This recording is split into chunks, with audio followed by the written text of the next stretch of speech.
without further ado, so Liam Neeson, if you guys aren't aware, which I know a lot of people are, I was kind of late to it. Not too late, but Liam Neeson, in promoting a movie of his called Cold Pursuit, which is coming out this week, he told a story during an interview, which was asked by the interviewer of basically how can he relate to the character in his movie, which is a character that something happens to someone that he loves, and so he goes out on a cold pursuit of the people that are responsible, and he's doing it in a illegal type of way, or whatever, taken style.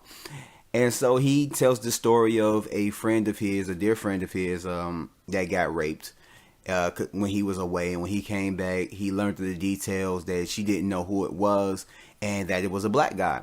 So he's telling the story in the sense of he was in a blind rage to where he went out, not actively trying to like beat up or kill every black guy he came across with, but hoping that, in being around a rough type of environment, that a black guy were to come to him, and if that confrontation were to happen, that he would end up killing that black person. And in the interview, he called the person a black bastard and everything else. And toward the end of the interview, he said that he had realized that after a week or so, that he was thinking like, what is he doing? He's going out, signaling, going after black guys, preferably innocent black guys, hoping that, he would get the opportunity to kill one of them, not like going up to them and just stabbing them, but hopefully that it will be, brought on by them. And he started to realize that, like, this is not cool. Like, this is not right. And so he pulled away from it and just went on about his life. And he kind of learned a lesson from that experience. He didn't tell how like everything else happened, if they actually found the guy or anything that way. But he just entailed of how he felt and how he knew it was wrong. And this was like many, many years ago. This wasn't something that happened like a couple years ago or 10 years ago or something like that. This is something that happened when he was really younger. And he gave the moral of the story is that just don't be consumed by your anger. We all seen, a lot of us seen Captain America Civil War, how Black Panther was so consumed by his hatred that he was just ready to just get the person that he thought that was it without actually absorbing all the facts and stuff. So, I mean, and that's what basically come to mind, relating it to a black person in a a fictional black person in a fictional movie, fictional scenario, and relating it. But a lot of people took what he said out of context, the whole black bastard thing and him going after black people. And a lot of people more than likely turned off the interview or just tuned out the rest of it after that and just ran with it. Like, I don't like Liam Neeson now. After all, everybody was saying, Liam Neeson's voice and blah, blah, blah, and all this stuff. Okay, so my whole thing is that me being a black guy, of course, when I heard that, because like my first introduction to it was on the John Campea show, and him reading the transcripts of it and everything else, and I'm just like, when he said the whole black bastard thing, I'm like, oh shit, I guess this is a movie I'm not seeing this weekend. But then as he started to break it down in his opinion, I'm like, okay, that doesn't sound so bad. But then I listened to the interview myself, and I'm like, okay, I got, what he was going for. It wasn't anything racist, but he wasn't, truly going for it, trying to be racist. And a lot of people just took it and ran with it. Just thought like, oh, Liam Neeson racist, Liam Neeson this and that.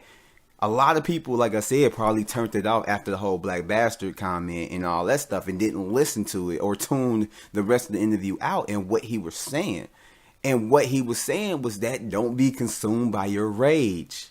He was, and it led him down a dark path, and that he was a victim. I guess I ain't gonna say victim, but he was a product of his environment, because I don't know if he grew up or he just hung around or that was just his environment, like just the slums of Ireland, because that's where he grew up at.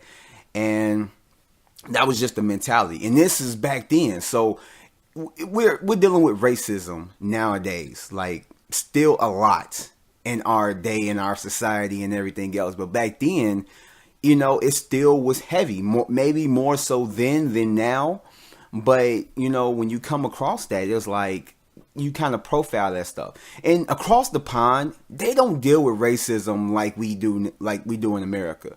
Maybe in Africa and now, but as far as black and white, UK, Britain, all of them don't really look at it as heavy as they do in America or in Africa. Because this is where, when us as Americans, we think of racism. This is a common thing. We grow up like this. We may not encounter it, but we learn about it in school, learn about it from like movies, our parents, family, friends, and stuff like that. We learn about it. So it's like second nature. This is something that we know. You got to think about it. They didn't have that across the pond in the UK, Ireland, and stuff like that. At least to my knowledge.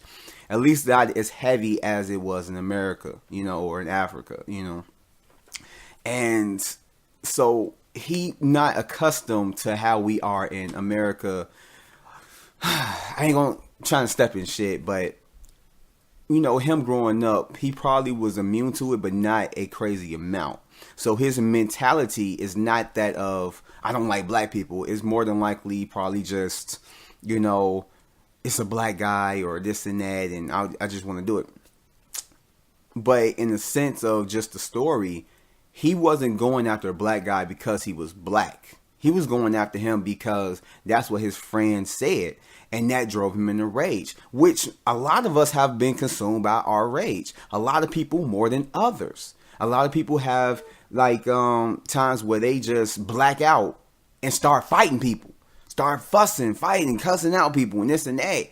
And they should know better. They should know more about this. They should relate more to this situation because he was consumed by his rage to get, if not the direct person, at least the second closest, the second best, if you could say. And that was just his mentality. I don't look at it as him being racist. And I guess he said in the interview that everybody profiles everybody, regardless of race. And that's true. I mean, I tried not to look at race, but a lot of times we all look at race.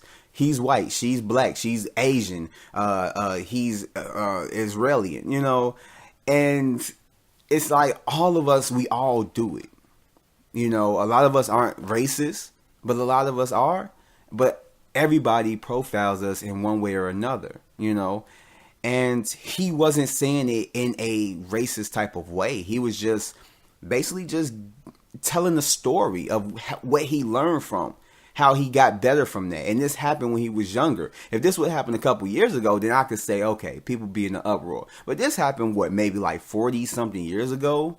It happened a long ass time ago and he learned from it. You haven't heard anything more racist from him. Now, I could be totally wrong. He could be totally racist. But the last time I saw him was in a movie with Viola Davis where he played the husband and he had a sex scene with her.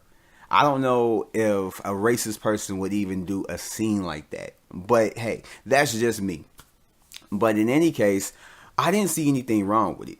I paused when John Campea was talking about the black bastard thing. He mentioned that. And as he progressed, I'm like, okay, I get it. And actually listening to the interview, I'm like, I get what he was trying to say. So I support him. I support in what he was saying. I totally get what he was saying. He could have, tried to cover I ain't gonna say cover his tracks, but he probably could have, ended it off better with saying that he's not racist, but it was just, this is a person that she said, raped her, and that's who he went after. Now, who knows that if maybe the person was Asian, he probably would have went trying to find a Asian person. Maybe the person was Caucasian, he probably would have saw every white person as a target. We don't know. I don't know. I'm only guessing.